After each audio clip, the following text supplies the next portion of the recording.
Ready to give your iPhone a fresh new look?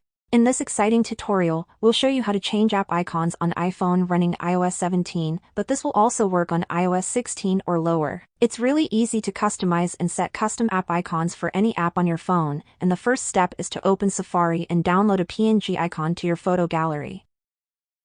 Let's say I want to change the music app icon. All I have to do is to search for music icon PNG or similar, and then I want to find an icon which I want to use. I'll download this Mac music icon to my photo gallery, and we can continue to the next step. The next thing that you want to do is to open the Shortcuts application on your device. Every iPhone has the Shortcuts app pre-installed, but if you've deleted it for some reason, you want to download it again from your App Store and open it. When we open the Shortcuts app, we're going to click the plus button to add a new action. We're going to select the Open App option here. But if you don't see that option on this page, you want to tap on the Add Action options and then search for the action. Here it is, and now we'll add the app that we want to customize. I'll customize the music app, so we're going to search for that. You can add any app from your phone by simply searching for it. When we add the app and make the shortcut, we'll want to add that shortcut to our home screen.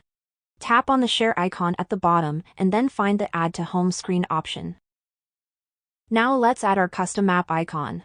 First, rename the shortcut to the app name, and I'll type music in here.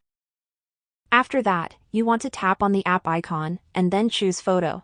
This is going to open our photo gallery where we want to select the app icon that we had previously downloaded from Google.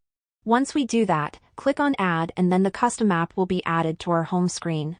When I open the app, you see that it's going to open my music application without any issues. That's how you can add custom app icons on your iPhone or even iPad devices.